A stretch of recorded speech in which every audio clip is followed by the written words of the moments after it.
आप देख रहे हैं इंडिया न्यूज। बात अब राजस्थान के मंत्री बाबूलाल नागर की। रेप के आरोपी राजस्थान के मंत्री बाबूलाल नागर पर शिकंजा कसता ही जा रहा है। सीबीसीआईडी की टीम ने कल रात नागर से करीब 1 घंटे तक पूछताछ की। एडिशनल एसपी वीके गौड़ के नेतृत्व में पहुंची टीम ने मंत्री के सरकारी आवास की भी जांच की। पुलिस अपने साथ पीड़ित महिला को लेकर गई थी। पीड़ित महिला से कमरे की भी पहचान कराई गई है।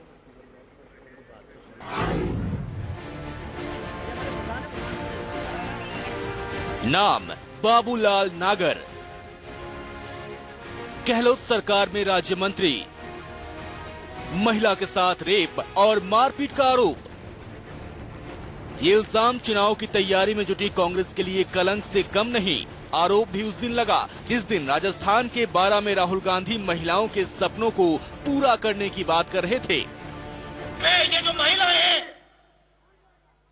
मैं इस बात को मानता हूं कि आप इस देश की शक्ति हो। अगर ये देश आगे जाएगा तो आपके सपनों के बल पे जाएगा। नागर पर कोर्ट के आदेश के बाद मामला दर्ज किया गया है। न्यायालय से आदेश प्राप्त हुए हैं। किस तरह से प्राप्त हुआ है? 156(3) CRPC के तहत, जिसमें बाबूलाल जी नागर जो मंत्री जी हैं उनके खिलाफ एक महिला ने आरोप लगाए हैं कि साहब इन्होंने मुझे अपने रेजिडेंस पर बुलाया और उसके बाद में कमरे पर मैं बंद किया, साथ में रेप किया, मारपीट की, इस तरह के आरोप उन्होंने लगाए, जिस पर हमने FIR दर्ज कर ली है। महिला ने आरोप लगाया है कि खादी एवं ग्रामोद्योग मंत्री बाबूलाल नागर ने उसे 11 सितंबर को दोपहर 2:30-3 बजे अपने घर बुलाया। नागर ने उसके एक जानकार को नौकरी देने का झांसा देकर रेप किया और मारपीट की। इतना ही नहीं, बाबूलाल नागर ने महिला से कहा कि अगर उसने पुलिस में रिपोर्ट दर्ज कराई तो उसका हाल भी भंवरी देवी जैसा ही होगा। याद दिला दें कि भंवरी देवी की हत्या के मामले में गहलोत सरकार के ही मंत्री महिपाल मदेरणा जेल में हैं।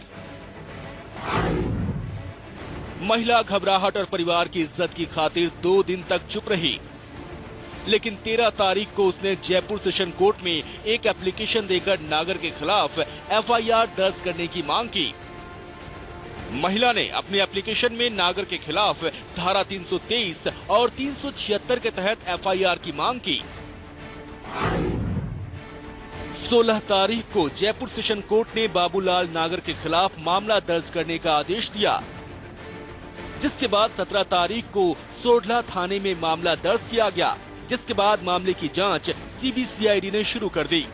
अनुसंधान, क्योंकि मामला वर्तमान विधायक और मंत्री महोदय से संबंधित है, इस कारण से इसका अनुसंधान CID CB द्वारा किया जाएगा। तो आगे भेज देंगे? हाँ, हमने उसमें FIR दर्ज करके अग्रिम अनुसंधान के लिए वहाँ पर FIR भेज दी है CID CB को। बाबूलाल नागर ने एक बयान जारी कर कहा है, ये चुनाव के समय फंसाने की साजिश है। घटना के दिन घर पर दोपहर 2 से शाम 6 बजे तक पंचायत समिति के जनप्रतिनिधियों की बैठकें चली।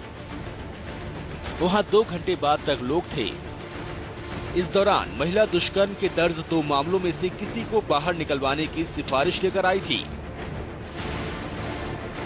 मैंने मदद से मना कर दिया। इसके बाद ये मामला सामने आया। नागर की सफाई के बावजूद बीजेपी को हमले का मौका मिल गया। ये हैरान करने वाला है कि जिस दिन कांग्रेस महिलाओं के सशक्तिकरण की बात करती है, उसी दिन उनके एक मंत्री पर रेप का मामला दर्ज होता है। मंत्री पर लगे आरोपों से बैकफुट पर आए CM गहलोत ने कहा, कानून अपना काम करेगा। मैंने हर वक्त ऐसे वक्त में ही कहा है, जब आसाराम बापू का मामला है तब भी मैंने कहा था, कानून से ऊपर कोई नहीं है, कानून से ऊपर कोई नहीं होता है, कानून अपना काम करता है, उसमें हस्तक्षेप नहीं करना चाहिए।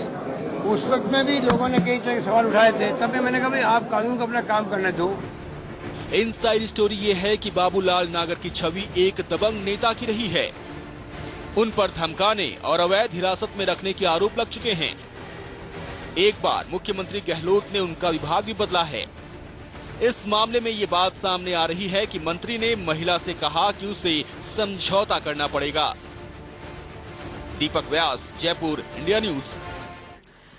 चौतरफा घिरे बाबूलाल नागर की खुद की पार्टी के भीतर से भी इस्तीफे का दबाव बढ़ता हुआ चला जा रहा है, लेकिन इन सब के बीच सवाल यह है कि गिरफ्तारी उनकी कब होगी। खबरें